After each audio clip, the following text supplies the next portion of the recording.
నమస్తే, welcome to CM today. నేను దీప్తి మధుసూదన్ రెడ్డి. కలియుగ ప్రత్యక్ష దైవం శ్రీ వెంకటేశ్వర స్వామి కొలువై ఉన్నటువంటి తిరుమలలో లడ్డూ వివాదం తెరపైకి వచ్చింది. ఈ లడ్డూలో మరి జంతువుల కొవ్వుతో తయారు చేసినటువంటి నెయ్యితోనే ఈ లడ్డూని తయారు చేశారని టీడీపీ బయటపెట్టింది. అయితే టీడీపీ కావాలనే ఈ దుష్ప్రచారం చేస్తోంది. టీడీపీ ముఖ్యంగా ముఖ్యమంత్రి చంద్రబాబు నాయుడు తన సొంత కంపెనీ నెయ్యిని సప్లై చేయించటం కోసమే ఇదంతా ప్లాన్ ప్రకారం చేశారు. హెరిటేజ్ కంపెనీ నెయ్యి సప్లై చేయటం కోసం ఏదైతే గత ప్రభుత్వం తీసుకొచ్చినటువంటి నెయ్యికి సంబంధించి ఒక వివాదాన్ని తెరపైకి తీసుకొచ్చారు. ఎస్, ఇదంతా కావాలని జరిగింది అనేది వినిపిస్తోంది. మరి నిజంగా చంద్రబాబు నాయుడు ఆ ప్లాన్ ప్రకారమే చేశారా?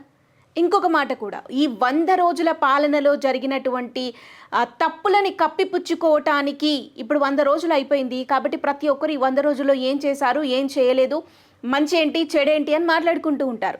సో మంచి కన్నా చెడు ఎక్కువ ఉంది కాబట్టి ఆ చెడుని ఎక్కడ మాట్లాడుకుంటారో అన్న ఉద్దేశంతో దాన్ని కప్పిపుచ్చుకోవటానికి తెరపైకి లడ్డూ వివాదాన్ని తీసుకొచ్చారు. ఇంకా బలంగా చెప్పాలి అంటే ఇందాక నేను చెప్పినట్టు తన సొంత కంపెనీ హెరిటేజ్ నుంచి నెయ్యిని సప్లై చేయించటానికే కావాలని చంద్రబాబు నాయుడు తన తనయుడు లోకేష్ కలిసి ఈ ప్లాన్ చేశారు. ప్లాన్ ప్రకారమే ఎగ్జిక్యూట్ చేశారు. అందుకే వాళ్ళు అధికారంలోకి వచ్చిన 2 నెలల తర్వాతే ఈ లడ్డు వివాదం తెరపైకి వచ్చింది. ఒకవేళ నిజంగా లడ్డు కల్తీ అయ్యింది అని అనిపిస్తే అప్పుడే ఒక డౌట్ రేస్ చేయొచ్చు కదా. మరి సంవత్సరం క్రితమే వీళ్ళు వైసీపీ వాళ్ళు మరి వాళ్ళ డీల్ని మార్చుకున్నారు, వాళ్ళ కాంట్రాక్ట్ వేరే వాళ్ళకి ఇచ్చారు అని అనిపించినప్పుడు, అప్పుడే తేడాగా అనిపించినప్పుడు అప్పుడే వాళ్ళు డౌట్ రేస్ చేయొచ్చు కదా. పోనీ అధికారంలోకి వచ్చిన వెంటనే కూడా ఈ లడ్డు గురించి మాట్లాడొచ్చు కదా. కానీ అధికారంలోకి వచ్చిన 2 నెలల తర్వాత తెరపైకి ఎందుకు వచ్చింది అనంటే కేవలం హెరిటేజ్ హెరిటేజ్ హెరిటేజ్. ఇది వాస్తవమా? నిజంగా చంద్రబాబు నాయుడు తన సొంత లాభం కోసం హిందువులందరూ మరి నమ్మేటటువంటి తిరుమల లడ్డు గురించి ఈ విధంగా ఒక వివాదాన్ని తీసుకొచ్చాడా? అసలు ఏం జరిగింది పూర్తిగా నేను మీకు చెప్పే ప్రయత్నం చేస్తాను. ప్రూఫ్స్తో సహా చూపిస్తాను, చూడండి. ఒకవేళ నిజంగా చంద్రబాబు నాయుడు హెరిటేజ్ కోసమే ఇదంతా చేసినట్లయితే ఇప్పుడు ఇమ్మీడియట్గా ఈ డీల్ హెరిటేజ్కి వెళ్ళాలి. మరి వెళ్ళిందా లేదా అసలేంటి నేను మీకు ప్రూఫ్స్తో సహా చూపించే ప్రయత్నం చేస్తాను, చూడండి. సో దీనికి ముందు మీకు ఇంకొక విషయం చెప్తాను. సో ఏదైతే గతంలో మరి అప్పుడు టీడీపీ గవర్నమెంట్ ఉన్నప్పుడు కానీ వైసీపీ గవర్నమెంట్ వచ్చిన తర్వాత అయినా కానీ అంతకు ముందు కానీ కొన్ని దశాబ్దాల కాలం నుంచి కూడా తిరుమల లడ్డు తయారీకి ఉపయోగించే నెయ్యి నందిని గీ. ఇది గత దశాబ్ద కాలం నుంచి, కొన్ని 3 దశాబ్దాల కాలం నుంచి కూడా కేవలం నందిని గీ మాత్రమే తిరుమల లడ్డు తయారీకి కావలసినటువంటి గీని సప్లై చేస్తూ వచ్చింది. సో మరి వైసీపీ వచ్చిన తర్వాతనే ఆ డీల్ని క్యాన్సిల్ చేసి వాళ్ళకు నచ్చిన ఒక కంపెనీకి ఇచ్చుకున్నారు. ఇది నేను చెప్పట్లేదు, ప్రూఫ్స్తో సహా దాదాపు ఈ వీడియో చూసే వాళ్ళందరికీ కూడా తెలిసే ఉంటుంది. సో నేను ఇప్పుడు ప్రూఫ్స్ చూపించే ప్రయత్నం చేస్తాను, చూడండి. సో మీకు ఇక్కడ ఒక చెప్తున్నాను, తిరుపతి లడ్డూకి సంబంధించినటువంటిది. Karnataka's Nandini receives order for 350 metric ton ghee from TTD. ఇది ఎప్పుడుదో ఓల్డ్ ఆర్టికల్ కాదు, చాలా రీసెంట్, సెప్టెంబర్ 21, 2024. ఒకవేళ మీకు ఇంకా డౌట్ ఉండొచ్చు, ఇది ఈటీవీ కాబట్టి టీడీపీకి ఫేవరే కాబట్టి మీరు ఇది చూపిస్తే అదే అని మీకు అనిపించుండొచ్చు. నేను ఇంకొకటి చూపిస్తాను. సో ఇది వచ్చేసి బెంగళూరు మిర్రర్కి సంబంధించినటువంటి వెబ్సైట్. దీంట్లో కూడా అదే ఆర్టికల్ వచ్చింది, చూడండి. KMF to supply 350 tons of ghee for Tirupati laddu. So clear. ఈ యొక్క టైటిల్తో నిజంగా చంద్రబాబు నాయుడు తన హెరిటేజ్ కంపెనీ కోసం ఇదంతా చేశాడా లేదా అనేది చాలా క్లియర్గా కనిపిస్తుంది. ఒకవేళ నిజంగా హెరిటేజ్ కోసమే ఇదంతా చేసుంటే, ఇదంతా తెలిసిపోయిన తర్వాత వైసీపీ ప్రభుత్వం ఏ కంపెనీకి అయితే కాంట్రాక్ట్ ఇచ్చిందో ఆ కాంట్రాక్ట్ని క్యాన్సిల్ చేసుకొని ఇమ్మీడియట్గా హెరిటేజ్కి వాళ్ళు శాంక్షన్ చేసుకోవచ్చు. పైగా వాళ్ళ ప్రభుత్వమే చేతిలో ఉంది కాబట్టి చాలా ఈజీ టు డూ అనమాట. కానీ వాళ్ళు ఏం చేశారు, మళ్ళీ నందిని గీకే ఈ ఆర్డర్ని ఇచ్చారు. పైగా 350 మెట్రిక్ టన్స్. ఇంత నెయ్యిని మళ్ళీ ఆ కాంట్రాక్ట్ని నందిని గీకి కేఎంఎఫ్కి ఇచ్చారు అనంటే ఇక్కడ అనిపిస్తుందా మీకు ఎక్కడైనా చంద్రబాబు నాయుడు కావాలని చెప్పి హెరిటేజ్కి లాభం కోసం అని చెప్పి హెరిటేజ్కి ఈ కాంట్రాక్ట్ని ఇప్పించడం కోసం ఇదంతా చేశాడు అని చెప్పి? అసలు ఎక్కడా లేదే. ఇక పైగా ఇంకొక విషయం చెప్తాను మీకు, ఇక్కడ చూడండి. ఇదే ఆర్టికల్లో మీకు చాలా క్లియర్గా ఎక్స్ప్లెయిన్ చేసే ప్రయత్నం చేస్తాను. Historically KMF supplied approximately 4000 metric tons of ghee to TTD annually from 2013 to 18. In 2019, during the so first ఇక్కడ వరకు చూసుకుందాం. 2013 to 18 వరకు కూడా సో ఒక్కొక్క సంవత్సరానికి annually 4000 metric tons of ghee supply చేసేదంట.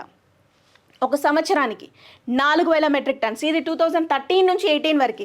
So ఇక్కడ ఒక విషయం చెప్పాలి, మరి 2 రాష్ట్రాలు విడిపోయిన తర్వాత అక్కడ తెలుగుదేశం పార్టీ అధికారంలోకి వచ్చింది 2014లో. అంటే 2013లో కూడా నందిని గీకే ఇచ్చారు. అప్పుడు కూడా ఇది హెరిటేజ్ది కాదు, ఇంకొకటి కాదు. పైగా మరి అధికారంలోకి వచ్చాం కదా అని చెప్పేసి ఆ కాంట్రాక్ట్ని క్యాన్సిల్ చేసుకొని మరి వాళ్ళు హెరిటేజ్కి మార్చుకోలేదు. 14 to 18 మధ్యలో కూడా నందిని గీ వాళ్ళే ఈ గీని సప్లై చేశారు. అంటే ఇక్కడెక్కడా కూడా చంద్రబాబు నాయుడు తన స్వార్థం కోసం హెరిటేజ్కి మార్చుకోలేదు. మార్చుకోవాలి అని అనుకుంటే అప్పుడు ఎలాంటి భయం లేకుండా చాలా డైరెక్ట్గా సింపుల్గా వాళ్ళ పార్టీ అధికారంలో ఉంది, పైగా రాష్ట్రాలు విడిపోయి ఉన్నాయి, సంబంధమే లేదు ఎవరితో, హ్యాపీగా వాళ్ళ కంపెనీకి మార్చుకోవచ్చు. కానీ అప్పుడు కూడా సంవత్సరానికి దాదాపు 4000 మెట్రిక్ టన్స్ ఆఫ్ గీని నందిని వాళ్ళ దగ్గర నుంచే తీసుకున్నారు.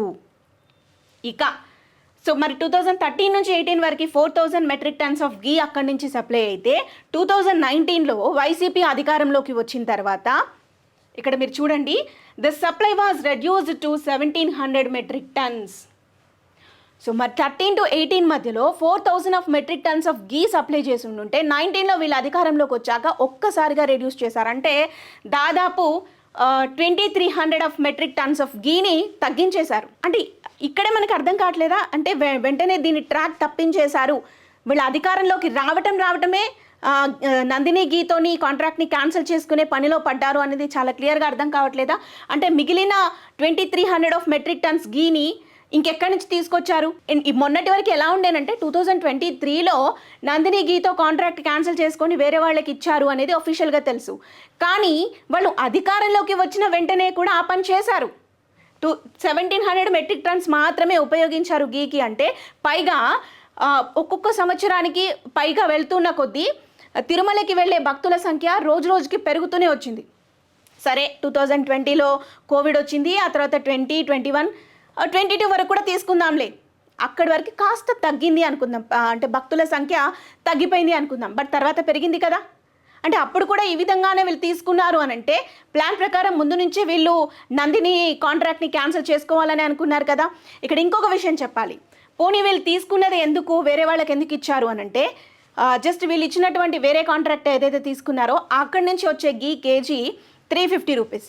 కానీ నందిని వాళ్ళు ప్రొవైడ్ చేసే గీ కాస్ట్ వచ్చేసి 475 rupees. So it's a cost of 155 rupees తక్కువగా ఉండింది అని చెప్పేసి వేరే వాళ్ళకి కాంట్రాక్ట్ ఇచ్చేశారు. ఆ 155 రూపీసే ఈరోజు వైసీపీ కొంప ముంచింది. జస్ట్ ఆ 155 రూపీస్ కోసం హిందువుల మనోభావాలతో ఆడుకోవాలా? Just 155 rupees. ఒక్కసారి మనం క్యాలిక్యులేట్ చేసే ప్రయత్నం చేద్దాం.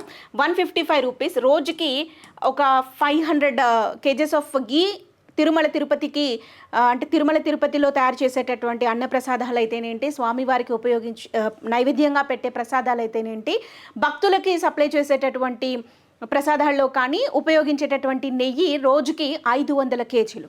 సో 155 రూపీస్ ఇంటూ మనం ఒక 500 రూపీస్ కానీ మనం వేసినట్లయితే సో ఎంత అవుతుంది? 77,500 రూపీస్ పర్ డేకి 77,500 రూపాయలు.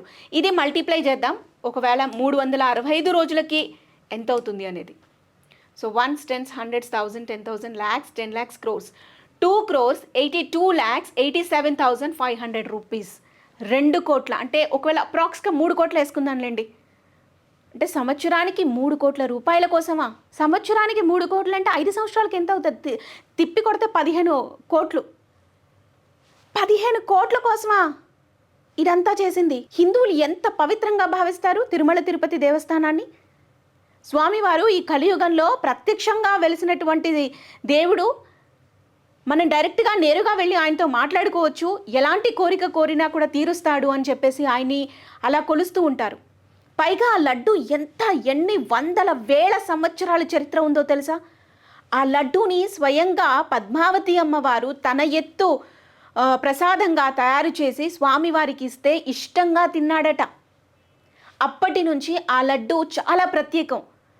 దానికి ఉపయోగించే ప్రతి ఇంగ్రీడియంట్ సమపాళ్ళలో ఈ విధంగానే ఉండాలి అని చెప్పి తయారు చేస్తూ ఉంటారు. ఆ లడ్డూని చాలా పవిత్రంగా తయారు చేస్తూ ఉంటారు. అసలు ఆ లడ్డు తయారు చేసేవాళ్ళు మీకు విషయం తెలుసా, లడ్డూని తయారు చేసేటప్పుడు కనీసం ఇలా మాట్లాడుతున్నప్పుడు నోటిలో నుంచి ఏమైనా డ్రాప్స్, ఈ లాలాజల నుంచి డ్రాప్స్ ఏమైనా బయట పడతాయేమో అని చెప్పేసి చక్కగా మాస్క్ కట్టుకొని, హెయిర్కి సంబంధించి ఏదైనా ఒక చిన్న వెంట్రుకైనా కింద పడిపోతుందేమో, దాంట్లో పడిపోతుందేమో అనుకొని చక్కగా తలకి కూడా మొత్తం రుమాలంతా కట్టేసి ఒక చెమట చుక్క కూడా అందులో పడకుండా అంత జాగ్రత్తలు తీసుకొని మరీ తయారు చేస్తూ ఉంటారు.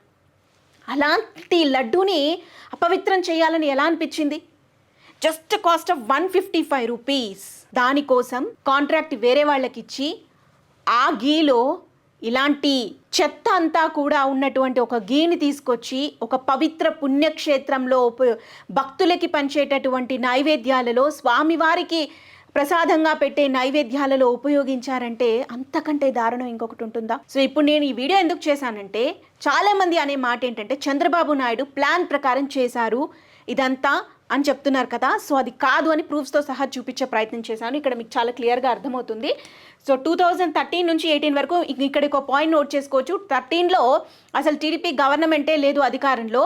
బట్ అయినప్పటికీ కూడా 13 నుంచి 18 వరకు కూడా 4000 మెట్రిక్ టన్స్ ఆఫ్ గీ తిరుమలకి వెళ్ళేదట. కానీ ఎప్పుడైతే ప్రభుత్వం మారిందో 19లో ఒక్కసారిగా ఈ 4000 మెట్రిక్ టన్స్ని రెడ్యూస్ చేసి జస్ట్ 1700 మెట్రిక్ టన్స్ ఆఫ్ గీని మాత్రమే మరి వైసీపీ గవర్నమెంట్ కొనుగోలు చేసింది. అంటే మిగతా 2300 ఆఫ్ మెట్రిక్ టన్స్ ఆఫ్ గీ ఎక్కడి నుంచి తీసుకొచ్చారు? అండ్ నెక్స్ట్ ఆ తర్వాత కాంట్రాక్ట్ మార్చుకొని వేరే వాళ్ళకి ఇచ్చేసి ఆ గీలో ఇదంతా ఉంది అని చెప్పేసి అంటే కూడా కాదు, లేదు, ఇదంతా ఒక దుష్ప్రచారం అని చెప్పి నమ్మించే ప్రయత్నం ఇంకా ఎలా చేస్తున్నారు? ఇక్కడ లెక్కలతో సహా చాలా క్లియర్గా కనిపిస్తూ ఉంటాయి. అండ్ నందిని గీ వాళ్ళు ప్రొవైడ్ చేసే గీ కాస్ట్ 475 రూపీస్. మీరు తీసుకొచ్చినటువంటి గీ కాస్ట్ జస్ట్ 350 రూపీస్. ఇదంతా ఏంటి? సో ఓవరాల్గా చెప్పేది ఏంటి అంటే, ఇది ఒక దుష్ప్రచారం అనేది ఏదైతే చెప్తున్నారో వైసీపీ వాళ్ళు, అదంతా అబద్ధం. అండ్ సేమ్ టైం వాళ్ళు ఏదైతే హెరిటేజ్ పైన నెపం నెట్టేసి కావాలని చంద్రబాబు నాయుడు చేస్తున్నారని అంటున్నారు, వాళ్ళందరికీ కళ్ళు తెరిపించడం కోసం చేసినటువంటి వీడియో ఇది. ఇప్పుడు మళ్ళీ చెప్తున్నాను చూడండి. KMF to supply 350 tons of ghee for Tirupati laddu. KMFతో మళ్ళీ అగ్రిమెంట్ అయిపోయింది. 350 మెట్రిక్ టన్స్ గీని పంపించడానికి KMF రెడీ అయిపోయింది. అగైన్ నందిని గీ మళ్ళీ తిరుమల లడ్డు తయారీలో ఉపయోగించబోతున్నారు. ఇక్కడ ఎక్కడా హెరిటేజ్ ప్రస్తావన లేదు, హెరిటేజ్ గీ ప్రొవైడ్ చేయట్లేదు.